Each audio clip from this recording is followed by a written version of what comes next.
This is going to be very awkward for the two of us. I'm feeling a bit stressed. Oh my gosh, this is so much harder than I thought it was going to be. Let the games begin. Hey everyone, welcome back to my channel. I'm Leandra, the TBR Zero, and my goal is to lessen my physical TBR one book at a time. Today though, I have a treat for you, and it's all thanks to Rainy over at Rainy Blue Reads. She hosts the Booktuber Taste Test, and she's asked me to be one of her guests. What this Booktuber Taste Test involves is that I give her 3 books to read, she gives me 3 books to read, and they fit 3 categories that by the end of the video, we have to guess which one fits which prompt. The prompts include a book that I loved, that I also hope Rainy will love, a book that I didn't like, but I think Rainy will like, and then finally a book that I haven't read yet, but I think Rainy will like.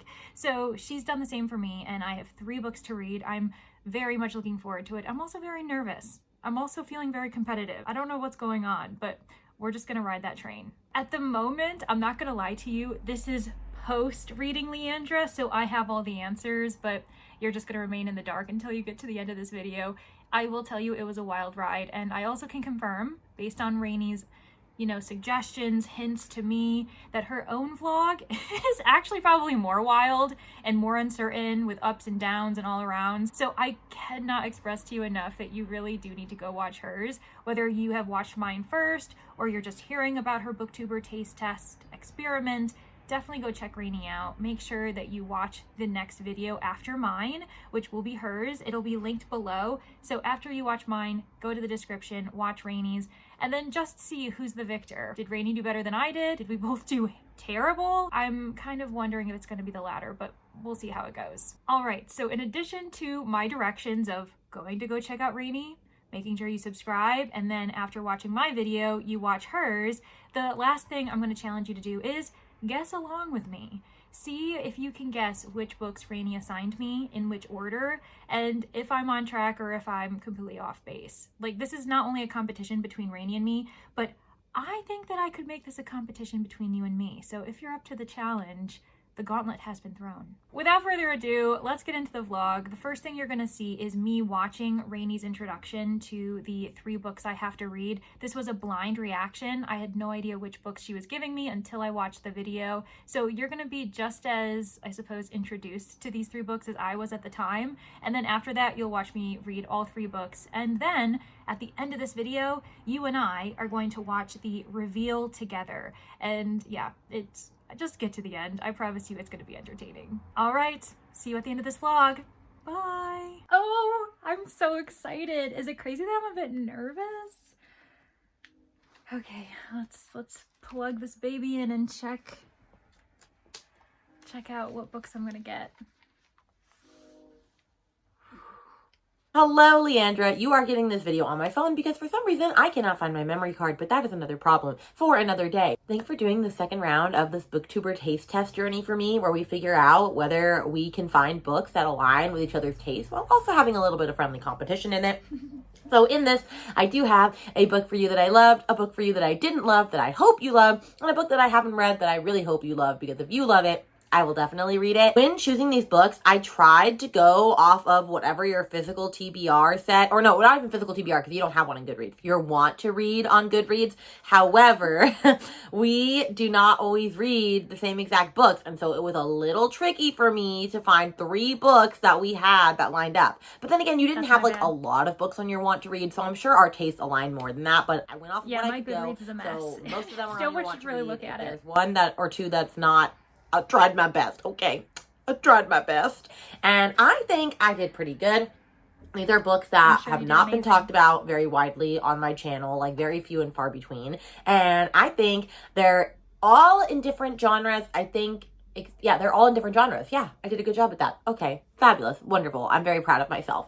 So we're just gonna get right down to it. And the first book that I have for you is Know My Name by Chanel Miller, which is a memoir, because I know that you love reading nonfiction and memoirs, and I hardly ever read any in my entire life. I wish that I gave more time to them, but alas, I don't. And this one, if you don't know what it is about, It's about Chanel Miller, and she is the woman that had been sexually assaulted by Brock Turner, the swimmer. And she was the one that basically turned the world on its head by having this giant court case about it and actually bringing it to the light of like how many women this happens to every year, and like it's not taken care of or handled properly by the police and by the media and everything else. And so this memoir is very well acclaimed. So I'm sure you've probably seen this cover around somewhere. But that is my choice for number 1. Actually, yeah. So I'm pretty sure that every person I've seen who's read this that I know of has found it really thought-provoking and really interesting. Oh my goodness, I'm excited because I honestly probably don't read nonfiction enough. As Rainey has said, I do actually really like nonfiction when I read it, but it's oftentimes too far in between. Like I never think to actually pick it up. So, ooh, okay, cool. For book number 2, I have a bit of a fantasy for you, and that is Spells for Forgetting by Adrienne Young. Now, this one I chose for you because it's a whimsical fantasy, and I know that you enjoy fantasy. I know that you range in different types, but I feel like this one is like a good little like witchy, whimsical, cozy, fun time, sort of like Rachel Griffin is. And so for that reason, I think that you're going to have a fabulous time with this book. That one, okay, so this one has been on my want to read. I actually have borrowed it from the library a couple times, but I never ended up pulling the trigger and actually reading it, even though Rainey's right. I really do think that I would enjoy it because I believe there is a mystery element to it as well. I know it probably leans a bit more fantastical, but I'm pretty sure it is, so, And my final book for you is The Body in Question by Jill Cement. Now, this one actually takes place in Florida, where I live, fun fact. And this one follows a court case, and there is 2 jurors that end up having a relationship with each other and cheating on their significant others. And so it's like kind of a thriller, it's kind of a mystery, it's kind of a romance, it's kind of all of the things. And so it's up for you to determine, did the murder happen? Are the jurors gonna get caught? Like there's all this like stuff, okay? I just thought it would be an intriguing read for you to read. And with that, those are my selections. I hope you have fun. I also hope that you are not a true detective and you do not figure me out and you do not figure out which one of these are which, but I'm very excited to see your thoughts on all 3 of these books.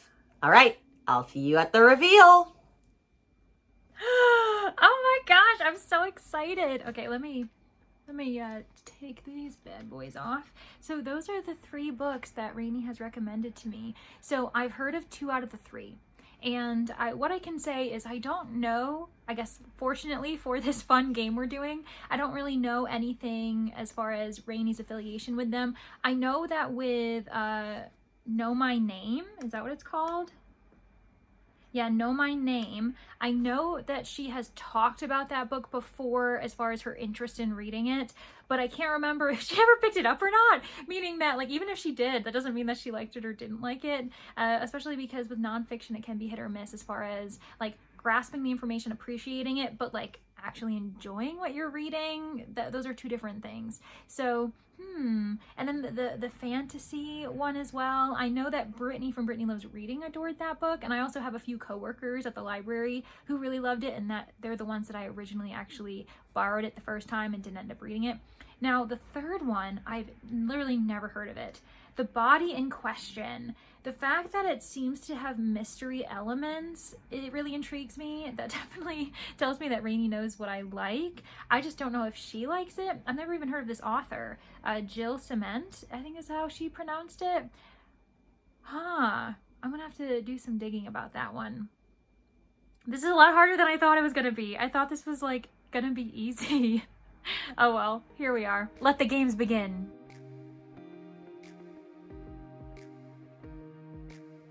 Welcome to my first update for the Booktuber taste test. So I ended up deciding to start with Chanel Miller's Know My Name. It really ended up being a perfect storm because it fits for my book chain. It is end of January as I'm starting that book, and I'm still hosting TBR-a-thon. I'm hosting sprints right now as I'm recording, and so I'm about 20% into the book now. I'm probably gonna pause and move on to other reads just because it's a very heavy read, and we'll get into that in a moment. But it's also a perfect storm because my Libby hold is coming up and I just hadn't started it. And I'm really grateful to Rainey, no matter which category she placed it in, although I have theories and we will get there. I have always really wanted to read this since this book came out, but because I don't read too many nonfictions in a year, and I oftentimes will pick up a fiction beforehand, I knew that I wouldn't get to this book very soon, even though it's a book I desperately want to read and everyone recommends it because of how important it is. I'm really glad that this video gives me the motivation and kind of required me to read it when I am now, and so I really appreciate that. So thanks, Rainey, for choosing this book for me. I really do appreciate it. It has been fascinating to balance such a heavy read with such a joyful experience that is TBR-a-thon. Because I'm doing extravaganza sprints, I'm online for 12 hours with so many friends. We have had so much encouragement, both received and sent out into the world of Booktube during these sprints. And so to have that while also reflecting and having Chanel Miller in my ear, because I'm listening to the audiobook about the events that occurred to her and the aftermath, it's been an emotional kind of roller coaster today, and it doesn't change the fact that I am really appreciating Chanel Miller's strength, her courage in being able to speak on some very vulnerable moments in her life, both before and after the sexual assault. So that is important to know. There are content warnings that you really should look into. The ones I'll be providing you just include being prepared emotionally and mentally to hear about not only the attack, but yes, the constant reminders that she has to go through, the grief that she is constantly having to sift through and cope with and then move on, just to have it all come back to her again, how it's not only affected her, but her family, her friends, her partner, and how they have had to support her in ways they didn't expect and she didn't expect to need them, and the vulnerability she was in when she went to a party thinking she was safe, and that this person took advantage of her, willfully harmed her, and now her life and others are changed forever. So it's extremely important. It reminds me of a documentary I watched a few years ago that was on Netflix. I'm not sure if it's still on there, but it was called The Hunting Ground, and it does circle around the fact that college campuses, university campuses, among others, this isn't the only place where SA happens, but it is one of the biggest places that we see SA occurring in which justice is not found, or if it is, it takes way too much time, way too much emotional, physical, and mental strife to go through. So it's just extremely impactful, and I'm finding it extremely informative. There is never enough information to gain, never enough awareness to receive from anyone who deals with SA, either as far as trying to find justice or being survivors of it. And so I really appreciate Chanel Miller, especially because she has taken it upon herself to be the narrator of the story. She is reading her own words to me, and I just can't imagine what she experienced having to kind of put herself out there and read aloud her own book. And yeah, so only praise. I'm only 20% in, as I said. I really want to be able to savor this book, even though I can only, of course, have the book for a certain amount of time because of Libby. I'm still going to be sectioning off so that I can take my time with her words and show her the respect that she deserves, rather than just getting through it in one day. I don't think that is the way to do it. I don't think anyone should really do that with any nonfiction, if I'm going to be honest. So my prediction so far, though, now that I'm 20% in, and just because of the content, because of the messages that we are getting from this author, I feel very confident in saying that this isn't the book that Rainey didn't like but thought that I would. So we can check that off. Thanks, Rainey. I feel like that's pretty obvious. But now the question is, did Rainey read it and love it, which I know she would have, or is it a book she wants to read or that she hasn't read and thinks that I would enjoy? Both of those are really, really hard to choose between, because they're both probably valid in the fact that I could see Rainey of already reading it, loving it, and thinking that everyone should read it, because really everyone should. Or her being like me before this vlog started, being like, I need to read this, it seems so important, I think everyone should, even though I haven't yet. And now she has the opportunity to have me read it first before she does. I'm kind of leaning towards the first option, the former. I think it's between the two. I think that Rainey has read it and that she loved it so much, but I don't know. So we'll see. It might take a moment for me to have read maybe another book within this threesome to kind of decide what fits where. Oh my gosh, this is so much harder than I thought it was going to be.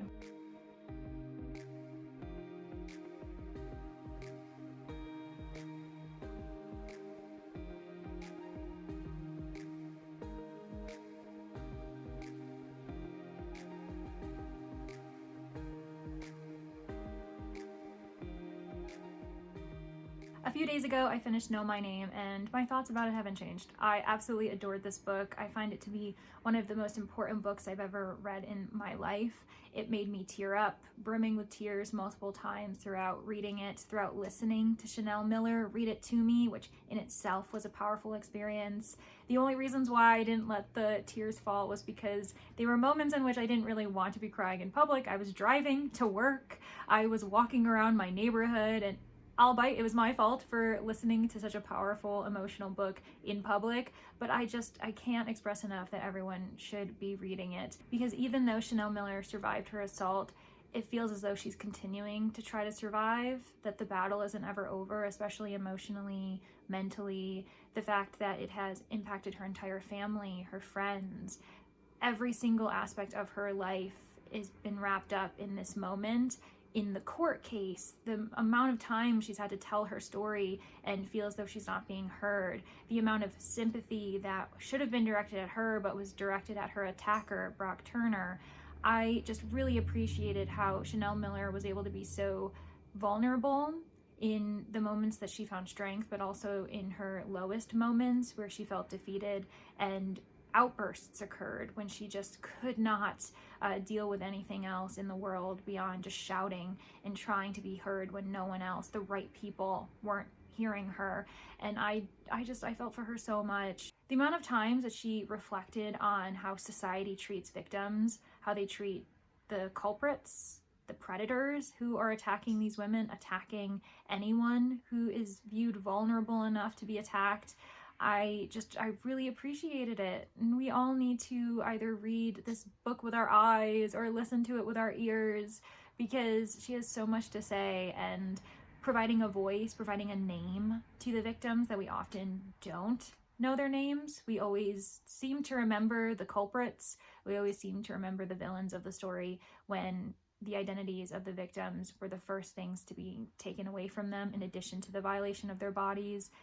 So it was so good. That's all I have to say. So I'm giving it 5 stars. Actually, in honor of Rainey, I am wearing her Get a Clue readathon merch, which is very funny. I didn't even realize that I was wearing it, to be honest.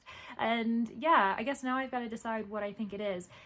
The issue that I'm having, because it's such a good book, because it's such an important book, obviously one of the categories, as I mentioned before, it's not going to be it. It's not going to be the book that she didn't like, that she thinks I'm going to like, because I can't imagine anyone reading it not enjoying it. And if they don't find it important, if they don't appreciate it, I'm going to question the values of that person. I'm not going to lie. So that leaves us 2 categories. Either it's a book that Rainey has read and loved, or it's a book that Rainey hasn't read but she thought I would like. Oh, this is tough. I think for now, where I'm going to place it, and it might change, is that I think it's a book that Rainey has read and that she liked. That's what I'm gonna go with. We're gonna see how the other 2 books go in this vlog before I cast my final votes, but that's how I'm feeling right now. So Rainey, if you're watching me, I'm either very right or very wrong. So we're gonna see how the other 2 books go.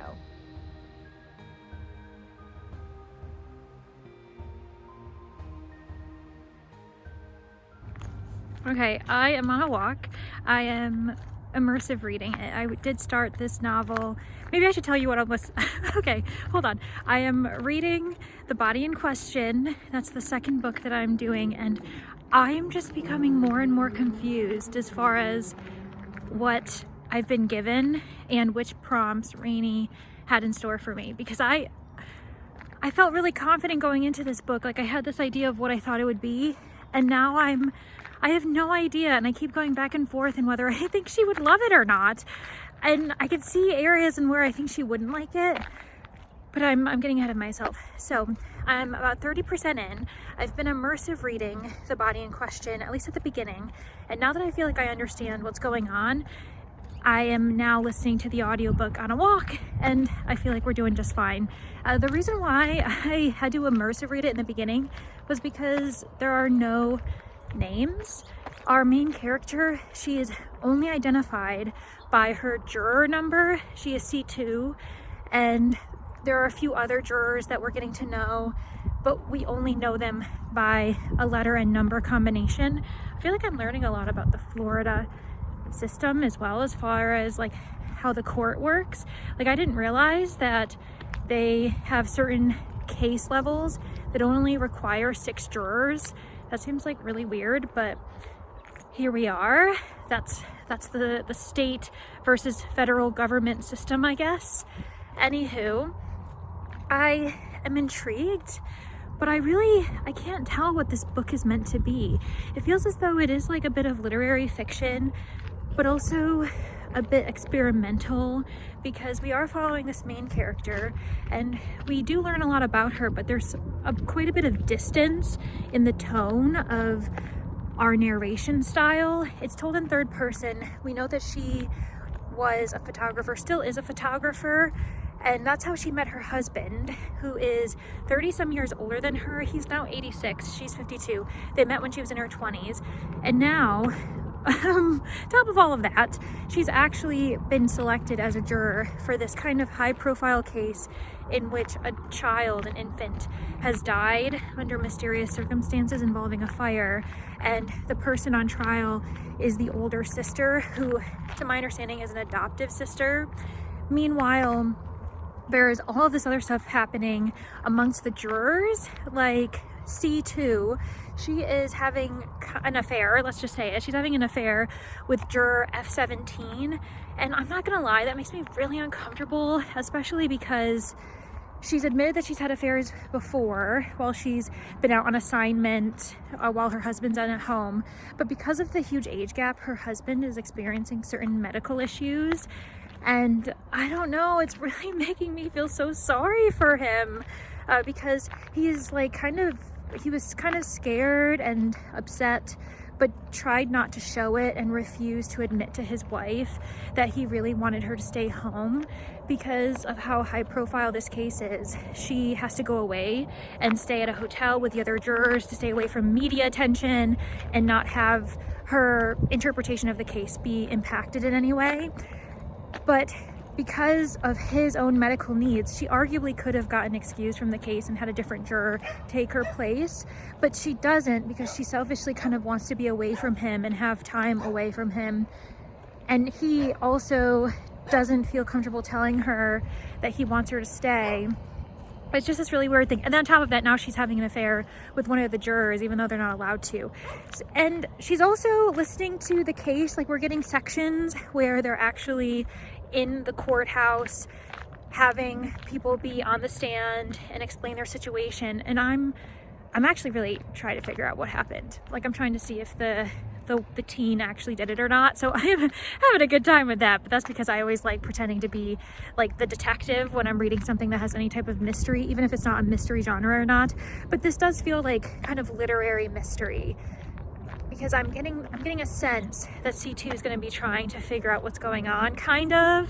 But I don't know. I don't know.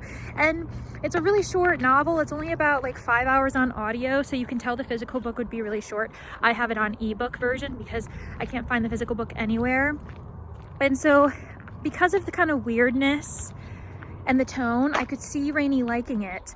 But it also does feel a bit slow because not much action is happening.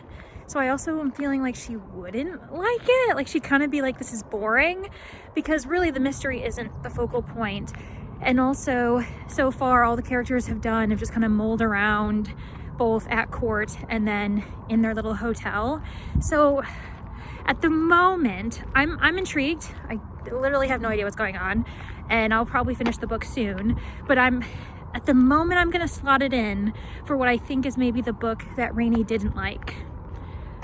I might be wrong though, because I was thinking that Spells for Forgetting, because it's a bit cozier, like fantasy mystery-ish.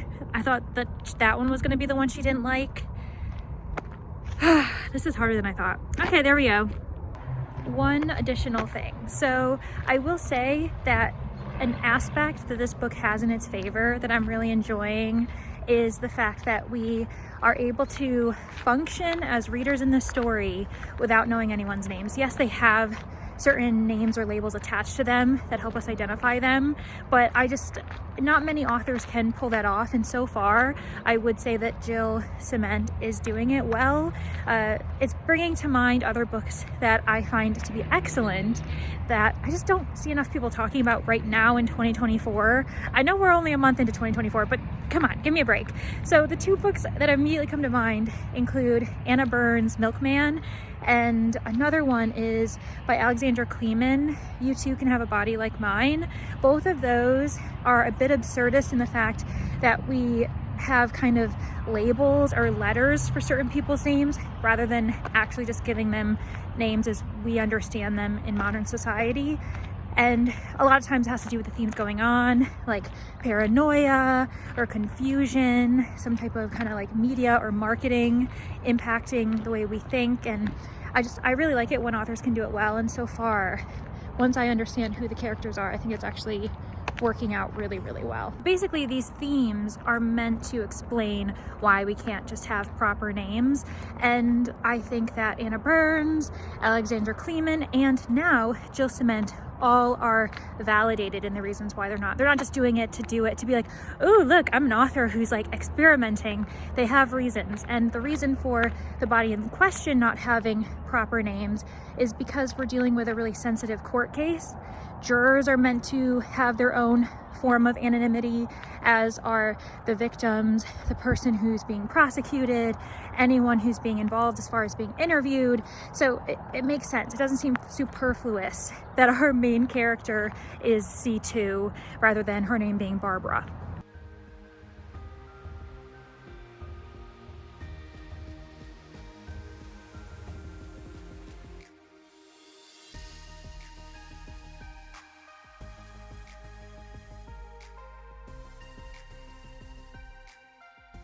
Alright, I have been recording a lot today, but I remembered that I had one more thing to record, and that's an update for this vlog. Last night, on my own sprints, I ended up finishing The Body in Question by Jill Cement, and oh my gosh, this title really threw me for a loop. It's really weird because I was looking into it a little bit just to see what genre it was, and I agree, it's very much literary fiction. The author is clearly skilled and has been trained formally in writing. She did get her MFA, but the descriptions of it being suspense, psychological thriller, I was like, no, it's not. So I disagree with some of the labels for this book, and I also ended up just really kind of being upset by it. The infidelity that I mentioned just runs rampant, and I just continually was so upset for her husband and the aftermath of everything going on. They were just extremely irresponsible, her and the other juror who ended up having this affair. The case and the way it ended was really depressing, and it just, there wasn't much justice for anyone, both those in the case and obviously those like that this juror interacts with, because she did like really do this like terrible act towards her husband as he was ailing, and we learn more about that, and it's just devastating. It just left a really bad taste in my mouth. So unfortunately, I know that Rainey probably assumed that I would find this book interesting, and I can appreciate how skilled this writer is. I just hate the elements that she included in this book because it's depressing. It's one of those things where you see this in literary fiction all the time, and I think that's why I read literary fiction less and less.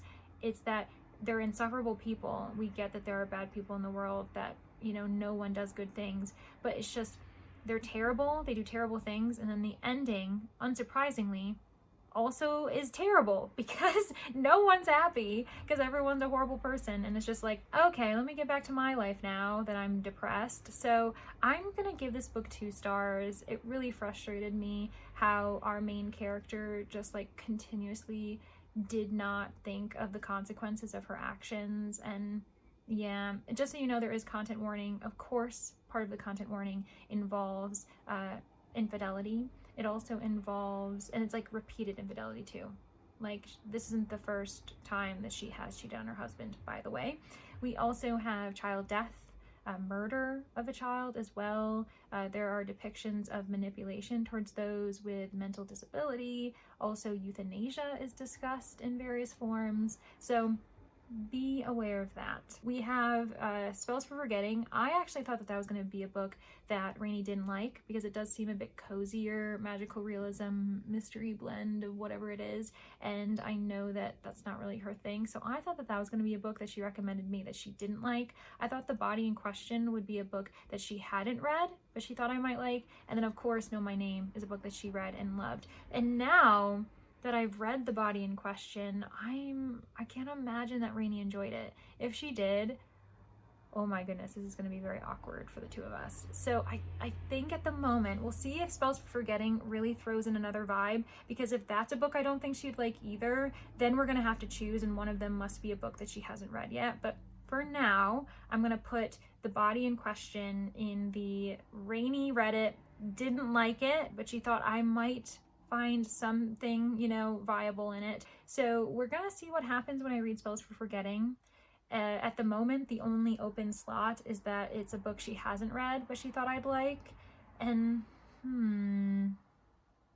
I really do think that's going to be the toughest one, because it's definitely going to be, at this point, I think The Body in Question is locked in. I'm not making changes. But with Know My Name, I don't know. Rainey, why'd you do this to me? Another reason why I was really on the fence with this book before I started it, or as I was starting it, was because I realized that it's set in Florida. I know that Rainey lives in Florida, so I was wondering if that has an element to either a reason why she prioritized it and did read it, or if it's a book that intrigues her and she hasn't read it yet and she wants to see my thoughts. But anyway, yeah, so that's kind of one of the main reasons why I forgot to mention that it's set in Florida, and I was really thinking that the setting might have something to do with whether Rainey read it or whether she didn't read it or whether she wants to read it.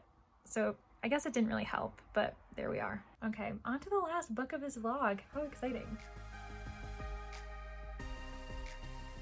At this moment in time, I have less than 48 hours to read one more book for this vlog, edit that footage, and upload it for the Booktuber taste test reveal.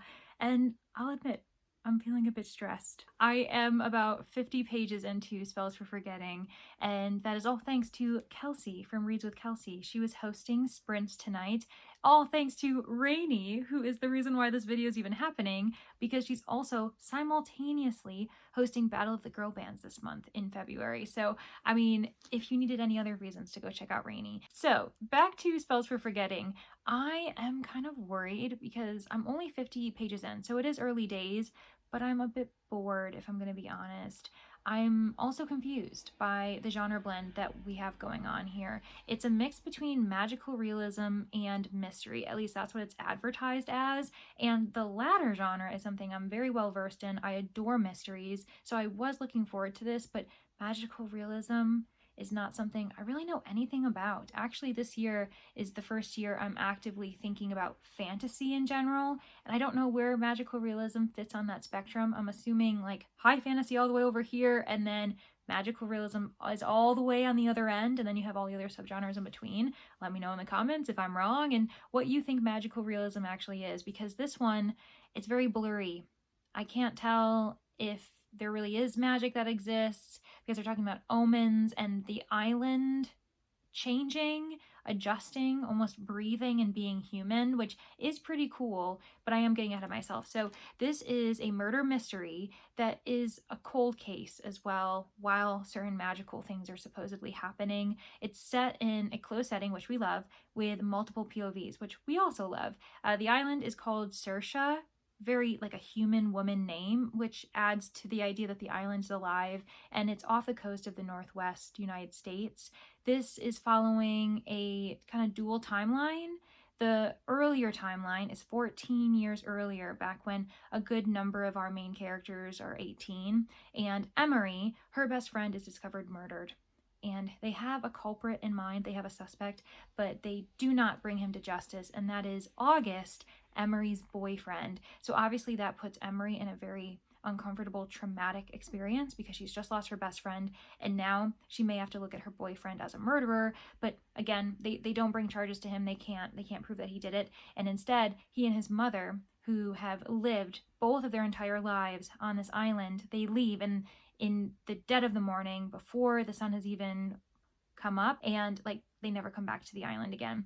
Now, fast forward 14 years later, and August has returned because his mother died, and her last wish was to have her ashes to be buried on this island where she grew up, where she was born. And so when he returns, that obviously stirs things up. Everyone is turning left and right, and it's really causing a lot of open wounds that have continued to fester to just get worse.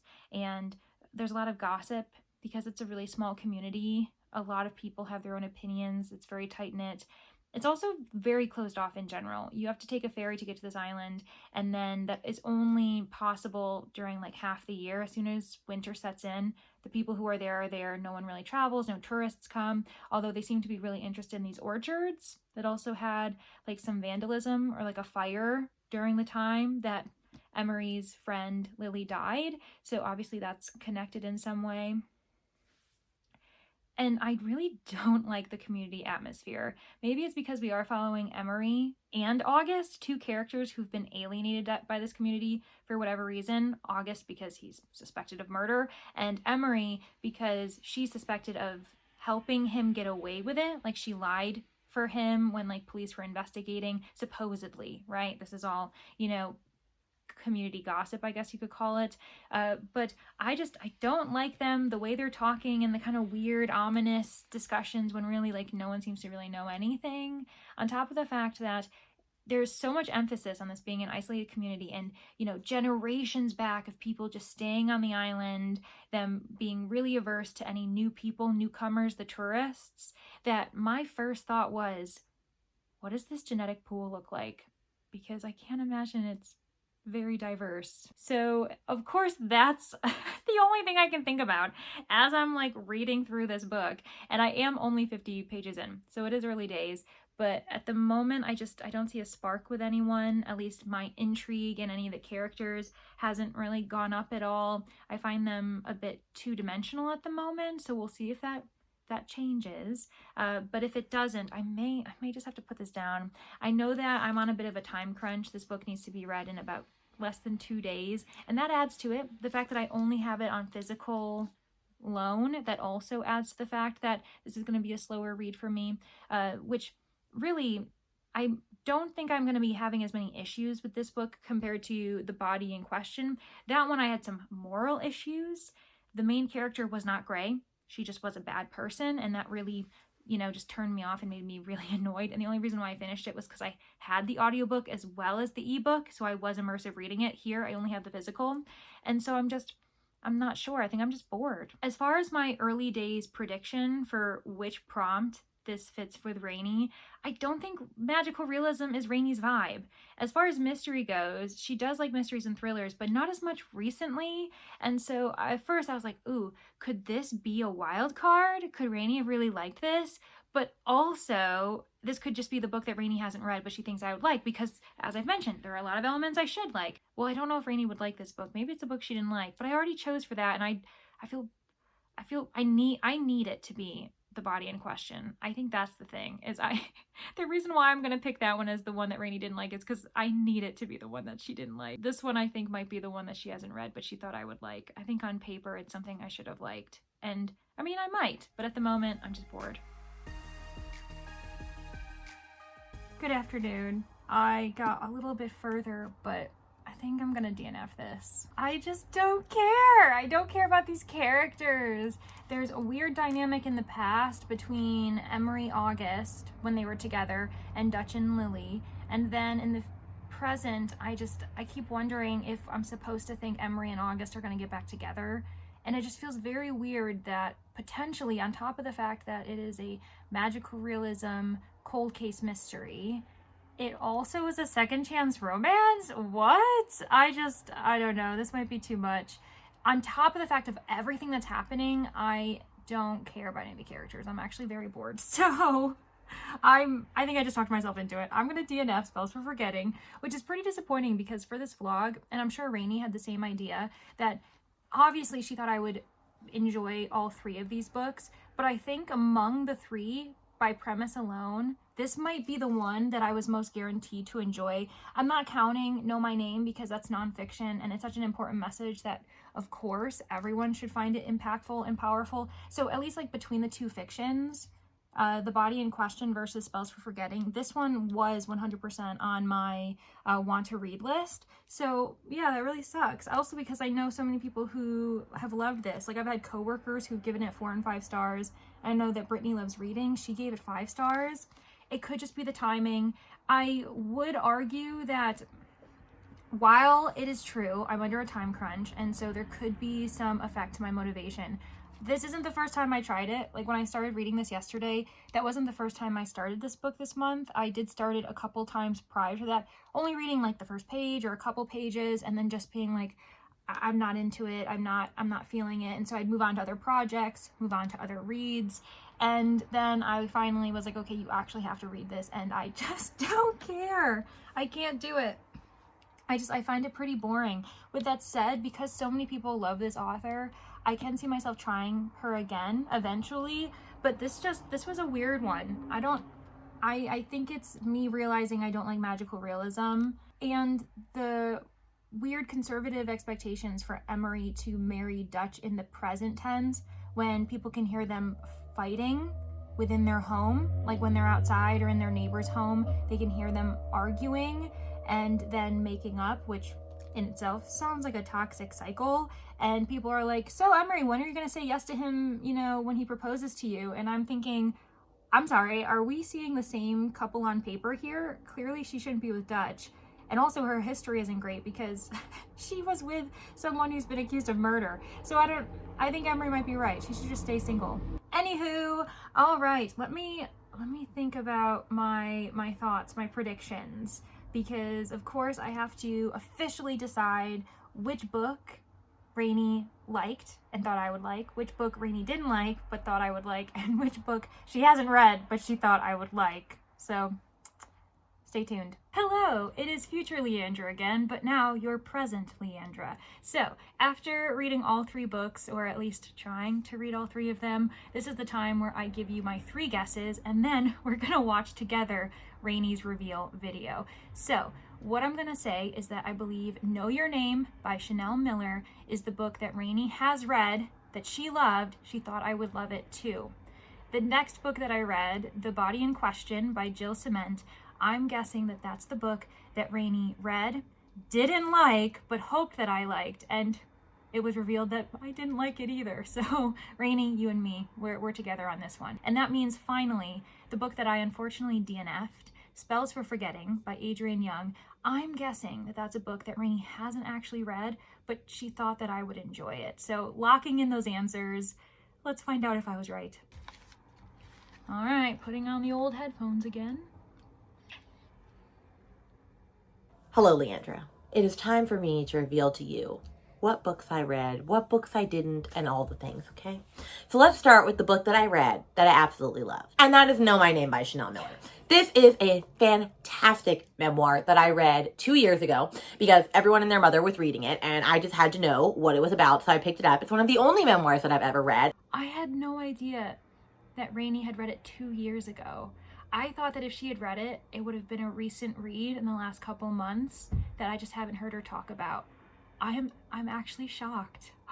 Okay, so even though I got this one right, I also in my head got it wrong as far as when she read it. Oh my gosh. Okay, I'm very excited. We're 1 for 3 right now. And it was a 5-star. It was so beautiful, as I'm sure you know by now, and very hard hitting and very hard to read. And I just had I don't want to say the best reading experience with this because I didn't, but I was just sucked in by her writing. I was sucked in by her narration in the audiobook. Like, you really could hear all of the raw emotion and depth that she went through in telling her story. And I'm so glad that she shared her story. Honestly, I need to read this again because it was just such a phenomenal memoir. So I really, really hope that you enjoyed this like I did. Then let's go to the book that I did not like. And that is The Body in Question by Jill Cement. I gave it a 2-star, but the more I think about it, I should have given it a 1-star. Okay? I don't understand what this book was trying to do. Honestly, I can feel that. In the coming days after reading that book, I have kind of wondered, should I have given it a 1-star? I gave it 2 stars as well. And yeah, this book sucks. Let's hear what Rainey has to say about it. Was it trying to be a thriller? Was it trying to be a romance? I was not okay with this romance with the woman cheating on her nearly geriatric husband. There was no, excuse for it. I didn't care for their relationship at all. I didn't care that you hardly focused on the trial at all and that it was more focused on this weird-ass relationship. I'm sorry, it was weird, and I didn't like the ending at all. I just think it was stupid. I don't understand the point of this book. I read it for a local book club because it's set actually in my hometown, apparently. Did not like it. Did not recommend. I hope you like it though. I feel like it could go either way. This could maybe be the type of mysterious thriller you're in, but maybe I'm wrong. And if you didn't like it either, I'm sorry. Honestly, yeah, as I was reading this, I could tell why Rainey gave it to me. I know that she wasn't giving it to me to torture me or anything like that. And there were elements that I could respect as far as just the ability of the writer, but the choices she made in the narrative and where it went, I was like, this is horrible. So yeah, another twist. I did kind of guess that Rainey added this to our wheelhouse because it was set in Florida. I didn't realize how close to home it actually is. Okay, very interesting. 2 for 3, which I just realized means that I'm 3 for 3, but okay, we're gonna pretend that I don't know this already and let's go. And then the book that I have not read yet that I really hope you enjoyed was Spells for Forgetting by Adrienne Young. I've been wanting to read an Adrienne Young book for a hot minute, and I figure Brittany is obsessed with it. If you end up obsessed with it too, then I'm definitely gonna prioritize it sooner than later because that just screams like the type of book I would read because I'm obsessed with Rachel Griffin and I feel like they share the same vibes. I'm so sorry, Rady, and I think that's going to confuse you a lot, the fact that I DNF'd it and couldn't get through it, because usually Brittany and I are very much similar in our thoughts, and so because she loved it and I couldn't get through it, I feel like that makes it a very hard assessment to what you'll think about it. I think you should try it, because I'd be interested to see if you also find it boring like I did, but yeah, I don't know. I just didn't think it was a you book, but we could be surprised. We could be surprised. Okay. Well, that is the reveal. Let's see how well you did. Oh my gosh. Can we just say how lovely Rainey is? I love her energy. I love how she talks with her hands and keeps you engaged the entire time. She's just a great person. And so, yeah, this was such a fun experience. Thanks, Rainey. And I'll take my headphones off and do a proper outro. But I'm buzzing. This was so fun. Thanks, Rainey. I'm not gonna lie, I feel very proud of myself. I now have a big head and I think I'm amazing. I also am now wondering how Rainey did. And I have no idea until we watch her video, and it's going to be news to me just as it's news to you. So I'm really very much looking forward to it. I'll be in the comments along with you, I hope.